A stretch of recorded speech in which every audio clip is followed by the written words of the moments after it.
Mason walked slowly across the dry, broken ground of planet Virtus. His boots kicked up dust with every step. The sun above was red and low, casting long shadows over sharp rocks and broken metal. He was heading toward an old mining route, hoping to find shelter or scrap.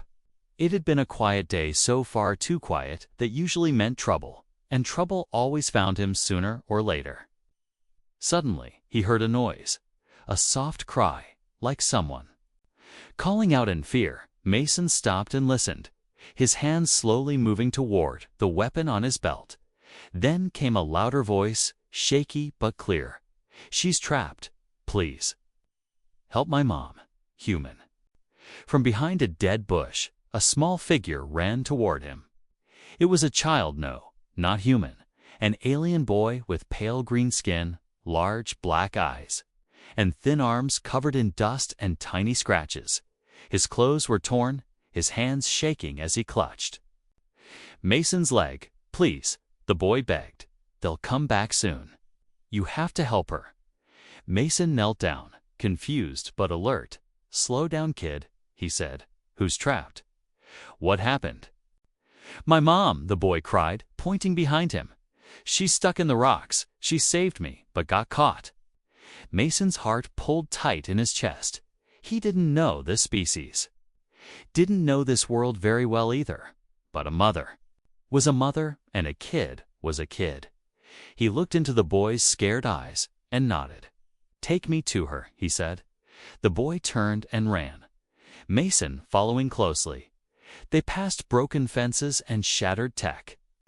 Mason's eyes scanned everything. He didn't like how quiet it had gotten. Soon they reached a large tunnel entrance, part of an old mining shaft. Smoke rose from the rubble, and part of the structure had collapsed inward. "She's in there," the boy whispered, "under the beam." Mason pulled out a flashlight and shined it into the dark tunnel. He could see movement, small and weak. Then he heard a faint voice. "Nexo, are you safe?" The boy Nexo ran toward the sound. "I'm here, Mama. I found someone. He's helping us. Stay back," Mason said quickly, pulling Nexo behind him. "You said something about them coming back? What do you mean?" Nexo looked down, afraid to speak. "They took others," he said quietly. "The tunnel beasts, they smell fear. They come at night," Mama said. "They were only stories, but now they're real." Mason didn't like this. He tapped his wristband and scanned for movement. Red dots blinked on the screen. There was something nearby, not one, but many, slowly moving closer. "Damn," Mason whispered. "Okay, listen to me, kid. I'm going to lift that beam and get her out. But if I say run, you run. Understand?" Nexo nodded quickly, holding Mason's hand tightly. Mason set down his shock drone and aimed it toward the tunnel entrance. Then he moved toward the rubble. He grabbed the beam with both hands and pushed. His muscles strained, his back ached. But slowly the beam moved. Beneath it, an alien woman lay half-conscious, her leg pinned under another chunk of metal. Her face was pale, her breathing shallow. "Nexo," she whispered, smiling weakly. "I'm here, Mama," the boy said, eyes full of tears. Mason turned to the boy. "Stay right there," he ordered. "I'll free her foot." Then we move fast. He started to lift the second piece of metal. Then he heard it, a low growl, like gravel shifting deep underground. The tunnel trembled slightly, and Mason's scanner went red. "They're here," Nexo said in a whisper, shaking.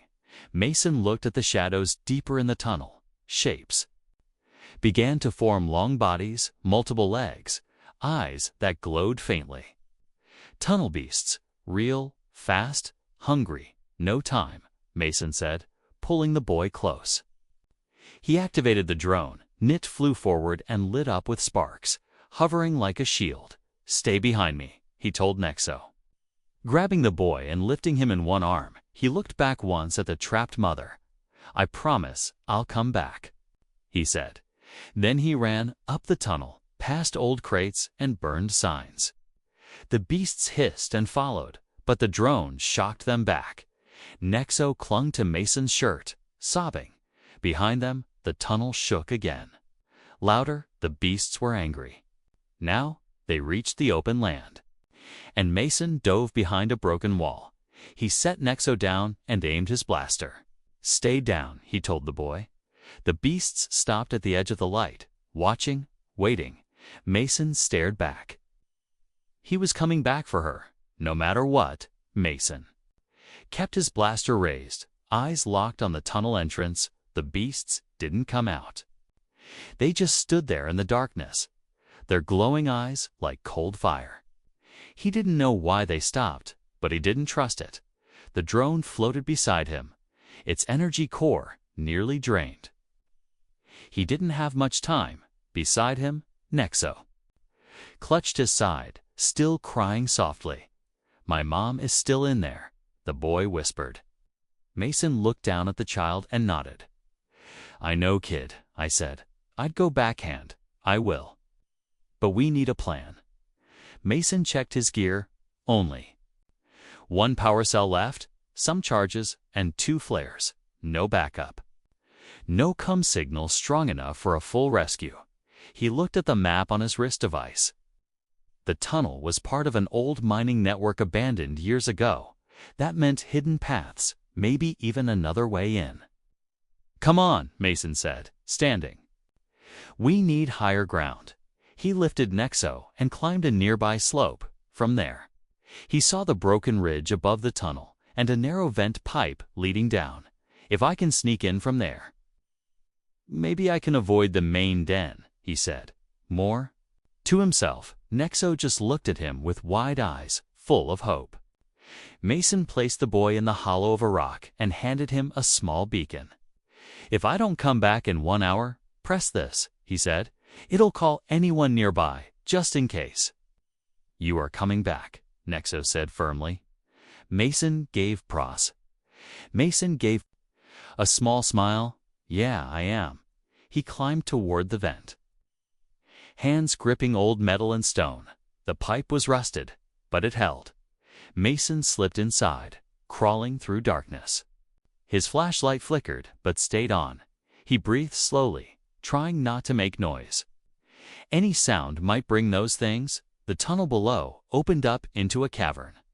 He looked down through the vent grating and saw them, dozens of beasts, curled in nests of bone and scrap, their long tails coiled around eggs. They weren't just hunting, they were breeding. His eyes scanned the shadows, and then he saw her. The alien mother, Kira, barely conscious. Her body tied with strange threads. She was alive, but not for long. One of the beasts was moving toward her slowly, sniffing. Mason's pulse quickened. He reached into his pouch and pulled out a tiny scanner. The walls of the cavern were weak. If he planted charges at 3 key points, he could bring it down, block them inside, but he had to get her out first, carefully. He dropped down from the vent and landed on soft dust. No sound. He crept toward Kira, blaster ready. One of the creatures stirred and hissed. Mason froze. Not breathing, it settled again. Step by step, he made it to her side. "Kira," he whispered. Touching her arm, her eyes fluttered open, barely able to focus. "Nexo?" "He's safe," Mason said, cutting the threads with his knife. "I'm getting you out." She groaned in pain as he lifted her. Her leg was badly bruised, but not broken. He held her tightly and began to move back slow, careful steps. But one wrong step sent a small rock clattering down. The sound echoed through the cavern. The beasts woke instantly. Dozens of heads turned toward him. They roared in unison and charged. Mason ran, dragging Kira with him. Blaster fire lit the cave as he shot at the ceiling. Chunks fell. Slowing the beasts, he reached the spot where he had marked the first charge, slapped it on the wall, and activated the timer. 30 seconds. He kept running, carrying her over his shoulder now. The tunnel shook behind them, dust filling the air. The second charge went up, boom. Rocks collapsed behind him, cutting off half the swarm. Still, more followed, screeching. Mason made it to the old vent pipe, too small for both of them. No choice. He turned and fired his last shots, covering Kira's crawl upward. Then he followed, seconds behind, as they reached the surface. The third charge exploded. The cave below rumbled and sank in on itself. Silence followed. Only the sound of Kira's breathing and Mason's heart pounding. They lay there, side by side. Under the fading red sky, I thought I'd never see him again, Kira whispered. You, Will Mason said. Standing and offering his hand, he's waiting for you. They walked back to where Nexo sat, still clutching the beacon, when he saw his mother. The boy screamed with joy and ran into her arms. Kira held him tightly, crying. Mason stepped back and watched the moment in silence. His body ached, but his heart felt lighter. He kept his eyes on the dark ridge behind them. The beasts might be buried, but he knew better. This wasn't over yet. Kira leaned against the rock, holding her son close to her chest. Her hands trembled, her face pale, but her eyes stayed on him. Nexo was safe now, at least for the moment. Mason watched them quietly, his blaster resting on his lap. His muscles ached, and his chest still burned from the fall. But he didn't care. He had done what he promised. For now, they were safe. But only for now, because deep below, the earth still moved. The tunnel beasts weren't all dead, and he knew it. We can't stay here, Mason said softly, looking around. We're too exposed. Kira nodded. Weakly, there's a cave near the cliffs. Not far. It's hidden. I know the place, Nexo said. Tugging on Mason's sleeve. I used to play there, before they came. Mason stood and reached out his hand. Can you walk? Kira tried to stand. Her legs shook, but she nodded. I'll manage. Good, Mason replied. Let's move before sunset. The three of them moved carefully through the rocky hills. The path was rough, the sky growing darker with every step. Nexo held his mother's hand while Mason led the way. He kept scanning the distance with his visor, watching for movement. Birds flew overhead, but not normal ones, Virtus vultures. That meant they were being watched. He picked up the pace, gently guiding them toward the cave. Kira limped, biting her lip with pain. Nexo stayed quiet, eyes darting in every direction, after a long and tense walk. They reached the cliffside. Hidden between two large boulders was the entrance, barely big enough for them to fit.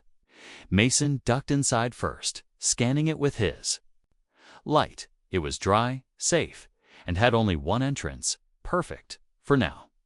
Get some rest, Mason said. I'll take first watch.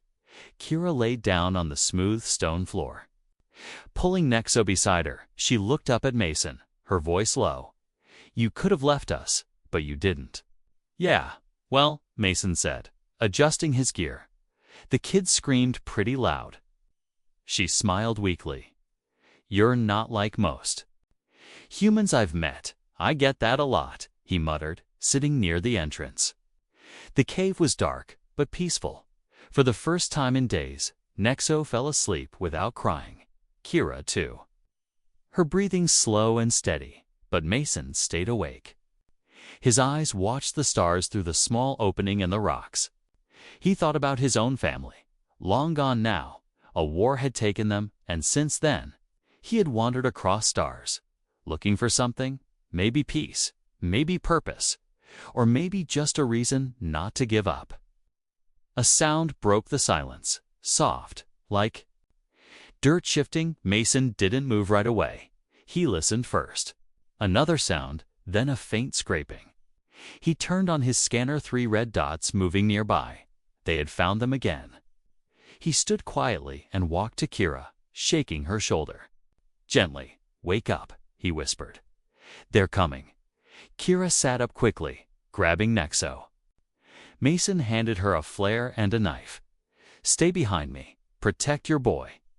From the shadows outside, the tunnel beasts appeared, crawling over rocks with glowing eyes and razor teeth. Mason fired his blaster, hitting one in the face, screamed, and fell back. The others hissed, circling like wolves. He couldn't let them inside the cave, not while Kira and Nexo were still in there. He stepped forward, drawing their attention. Then he pulled a flash grenade from his belt. "Come on, you ugly things," he growled. He threw the grenade and turned away. The cave lit up like lightning. Louding, the beasts shrieked and scattered. Kira ran to the entrance and grabbed Mason's arm. "You can't fight them all," she cried. "We have to go now." He nodded. Breathing heavily, "Follow the ridge," he said. "There's a wrecked cargo pod not far from here. Use it to hide. But what about you?" she asked. "I'll lead them away," he said. Picking up a nearby rock and tossing it toward the east, a loud noise echoed. The beasts chased after it. Mason took off in the opposite direction, drawing more attention with flares. Kira and Nexo ran the other way, toward the cargo pod. Hours later, the three of them met again under the broken hull of the pod. Mason was bruised, bleeding, and tired, but alive. Kira helped him sit down, while Nexo cried quietly beside him. "You came back," the boy said, hugging him. "I promised I would," Mason replied, closing his eyes. And in that moment, under a shattered sky, he finally knew what it felt like to matter again. Mason sat with his back against the cold metal wall of the cargo pod. Blood ran down his arm, but he didn't care. Kira wrapped his wound with cloth torn from her own sleeve. "You need rest," she whispered. Mason gave a weak smile. "Not until I know we're safe." Nexo was curled up nearby, holding Mason's old jacket like a blanket. The boy had cried himself to sleep. His little hands still trembled, even in his dreams. Kira stroked his hair softly, her eyes full of pain and worry. "Why do they keep coming?" she asked, voice low. "We collapsed the tunnel. I saw it." Mason's jaw tightened. "Those were just surface drones," he said. "The real nest must be deeper, larger, maybe even alive." Kira stared at him in shock. "You think there's more? Worse than what we saw?" He nodded, slowly pushing himself to his feet. "I need to find it," he said. "If we don't stop them now, they'll spread across this region, maybe further." Kira stood too, limping slightly. "Then I'm going with you?" "No," Mason said firmly. "You stay with the boy." Kira didn't argue, but her eyes said she hated it. Mason stepped out into the dark, the sky glowing purple above him. He followed the ridgeline, using the stars and his scanner to guide him. Each step took him closer to the heart of the beast's lair, the place Nexo had called the deep tunnels, where no one came back from. The air changed the closer he got. It smelled thick, like rot and old metal. The rocks grew slimy, covered in a strange green fungus that pulsed slowly. Mason crouched and touched the wall warm, alive. It wasn't just a cave, it was part of the nest. He crept forward, down a narrow crack in the rock. His flashlight flickered, but he kept moving. Below, the path opened into a wide cavern. Mason dropped to his stomach and peered over the edge. And then he saw it, a hive, unlike anything he'd ever seen. Hundreds of tunnel beasts crawling in every direction. At the center stood something larger. It looked like a queen twice the size of the others, covered in dark armor. Her eyes glowed red, and she hissed commands that made the others move like soldiers. Eggs lined the walls, thick and glowing, each one pulsing with life. Mason's stomach turned. This wasn't a group of random creatures. It was a colony, organized, growing, spreading. He backed away slowly, pulling out his camera. He had to record this to show others what was hiding under Virtus. Suddenly, a rock slipped. Under his foot, the sound echoed like a gunshot. The queen snapped her head in his direction. Her shriek shook the tunnel walls. The creatures turned and charged up the slope toward him. Mason ran fast and low. rock, dodging sharp rocks and slime. He didn't shoot, he didn't stop, just ran. They chased him through the cracks. Hissing and clawing, he tossed a flare behind him, buying a few seconds. Finally, he reached the top of the hill and rolled down the other side, landing hard in the dirt near the cargo pod. Kira rushed out, holding a blaster. "What happened?" she shouted. "They found me," Mason gasped, pointing behind him. "And it's worse than we thought." He explained what he saw while catching his breath. Kira's face turned pale. "They're building an army," she whispered. Mason nodded. "And that queen won't stop until she owns this whole valley." "We need to warn someone," Kira said. "There's no time," Mason replied. "We have to stop them now." He opened a hidden panel on his arm bracer and tapped. "A sequence." "What's that?" Kira asked. "Old orbital weapon marker," Mason said. "If I can get inside the hive again and tag the center, my old ship might still answer. It's a long shot." "Then I'm coming," Kira said, eyes burning. Mason looked at her torn leg, her bruised body. "You're not ready," he said. "But I know the tunnels better than you," she replied. "You'll get lost without me." Mason hesitated, then nodded. "All right, but we leave Nexo here safe." "No," Nexo said, stepping out from behind the pod wall. "I'm coming too, kid," Mason started. But Nexo held up a map made of old scraps. "I know a secret way," the boy said. "One that even the beasts don't use." Mason and Kira stared at him. Finally, Mason knelt and said, "All right, little guide, but you stay close. And if I say run, you run faster than ever before." Nexo nodded, gripping his tiny blaster. Together, the three of them turned and looked toward the hills, toward the nest, toward the enemy. The ground beneath them was soft and damp as they moved quietly through the narrow passage. Nexo led the way, his small hands gripping a handmade torch. "This way," he whispered, pointing toward a broken vent tunnel. "The tunnel beasts don't like it here. It smells too strong for them." Mason followed closely behind, blaster ready, while Kira limped along, her eyes alert. The air was heavy with the scent of sulfur and old chemicals.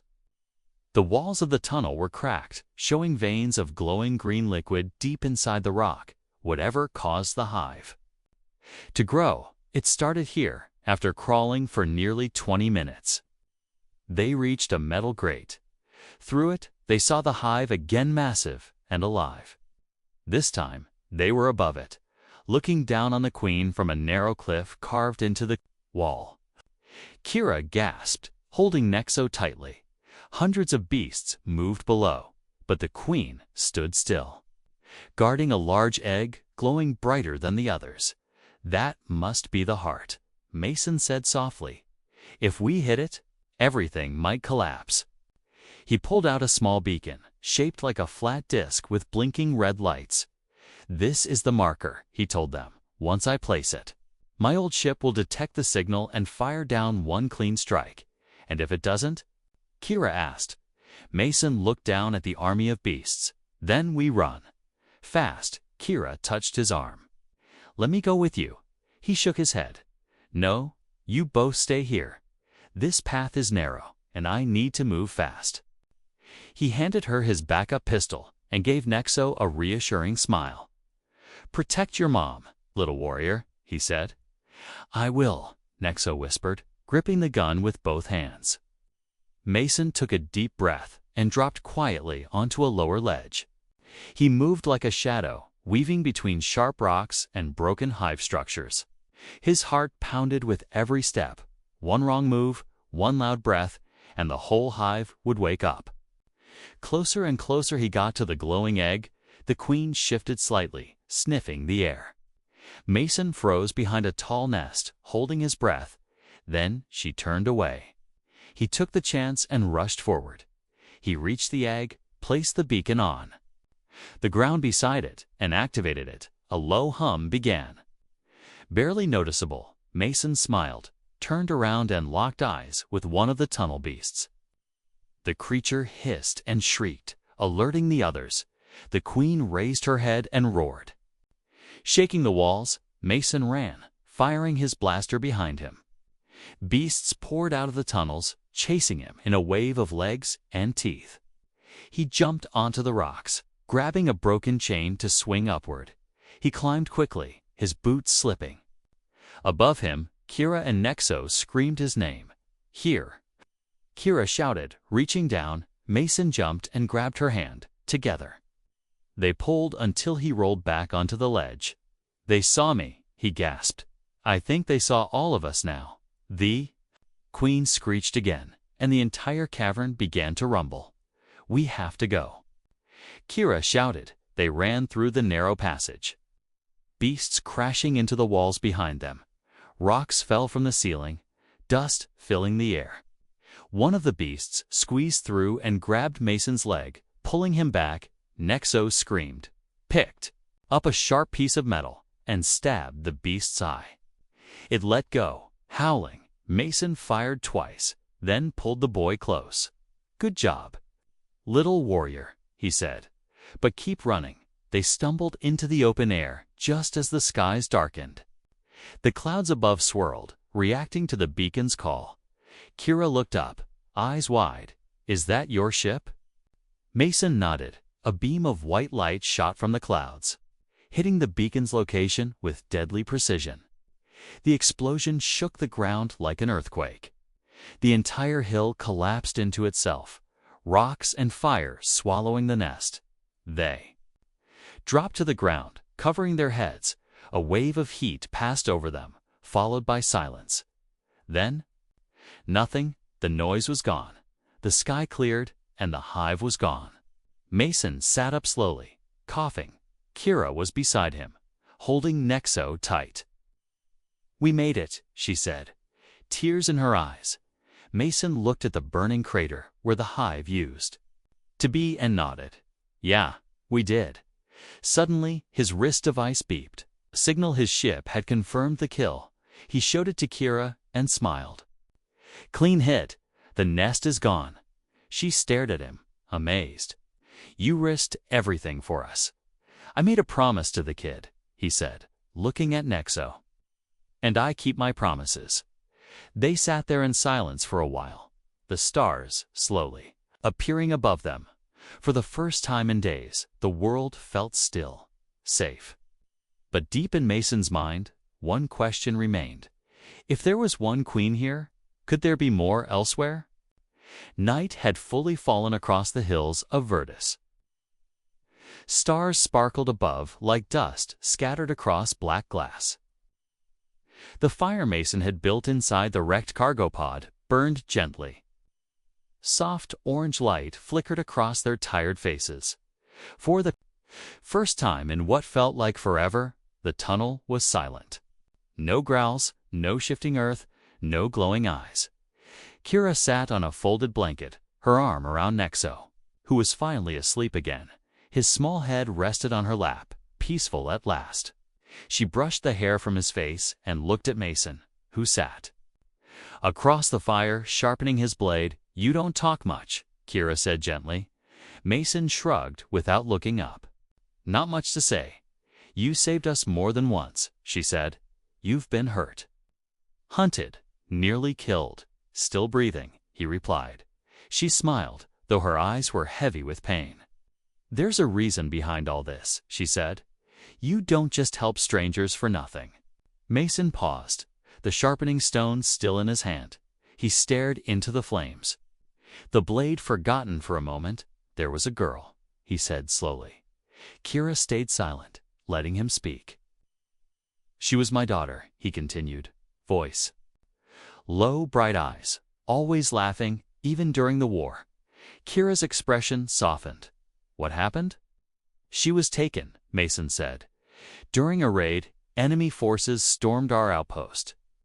They took civilians as leverage. He clenched his fist. I was supposed to protect them, but I was too late. Did you ever find her? She asked. Mason shook his head.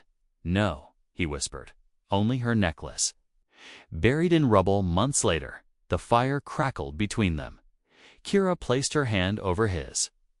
I'm sorry, she said. Mason nodded once. Ever since then, I travel alone. I help who I can, maybe to fill that hole. Maybe because I'm tired of watching people die. His voice broke slightly when Nexo cried for help. I saw her face. Kira's eyes glistened with tears. He's the only thing I have left, she said. We were healers once, part of a peaceful tribe far from here. We didn't fight, we helped others survive, but the beasts, Mason asked, they came months ago, she said. Not at first in groups, just a few. Like scouts, but when we tried to warn the nearest colonies, they laughed at us.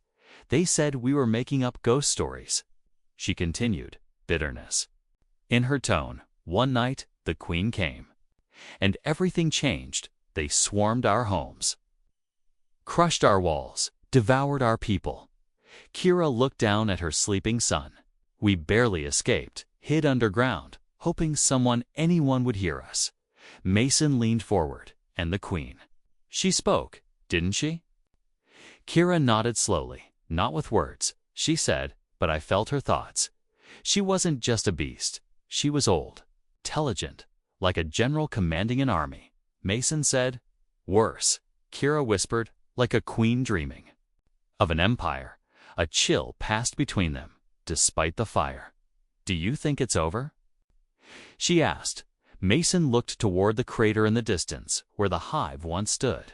I don't know, he said honestly, but I know this: if one hive existed, others might too.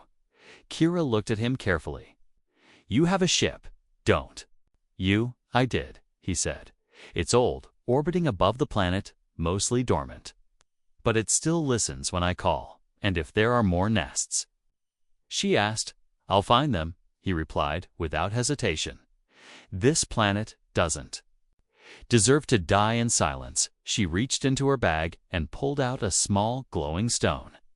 It pulsed gently in the dark. This is a relic, she said. Passed down from my ancestors, it responds to beasts' presence. I had it with me when we escaped, and it's never stopped glowing, till tonight. Mason stared at the stone. Impressed, could be useful, he said. I want you to have it, Kira said, placing it in his hand. You'll need it more than me. He closed his fingers around the relic. It's warm, he said, surprised. It always is. She replied, it remembers life and death. They sat in silence again, watching the fire fade to glowing embers. Mason finally leaned back, letting himself rest for the first time. Kira rested her head on the wall, whispering, thank you, Mason, for saving us. He didn't respond, but his eyes stayed open, watching the stars. He had lost one family, but maybe he'd found something again, not just people to protect, but a reason to live. And somewhere in the black sky above, his ship waited for his next signal. The war wasn't over, not yet.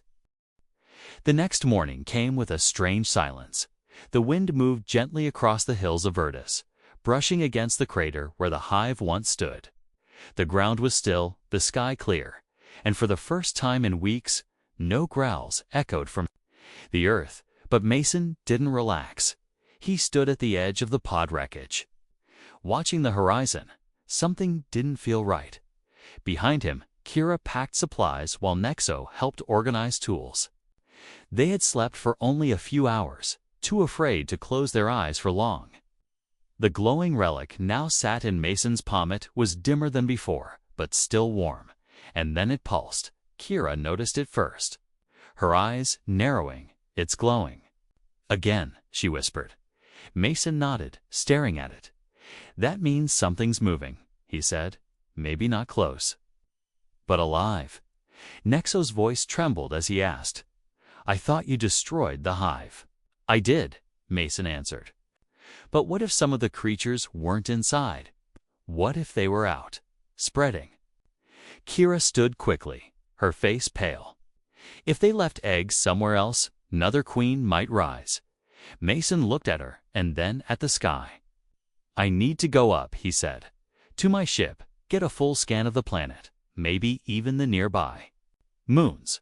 I'll come with you, Kira said without hesitation. No, Mason replied. This isn't a rescue mission anymore. It's a war. But Nexo stepped forward. Holding out the relic, I want to help too, he said bravely. Mason smiled at the boy, placing a hand on his shoulder. You already did, kid. You saved your mom.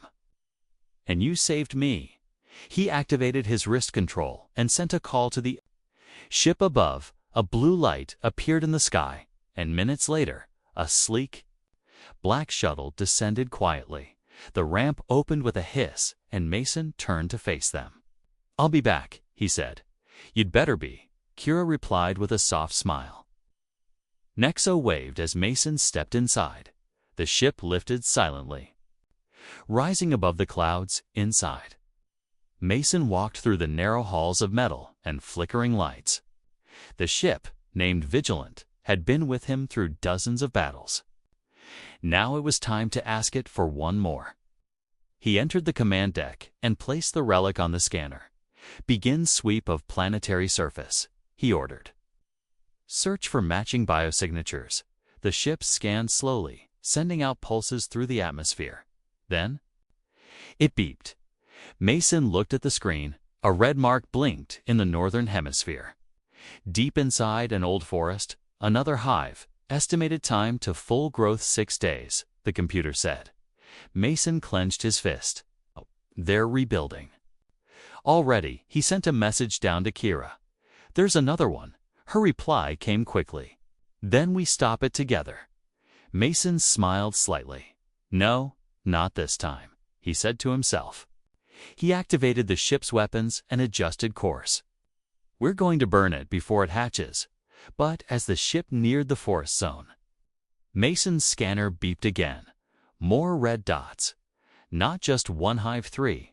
They had spread across the planet quietly. His eyes widened. They're faster than I thought. Suddenly, his communicator crackled. A voice, weak but clear, came through. This is Captain Drell of the outpost Tyron. We're under attack. They're everywhere. Send help, please. The signal cut out. Mason stood frozen, then activated the fleet beacon. All available. Units.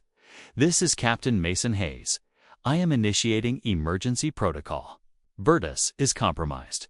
Prepare orbital strikes on marked locations.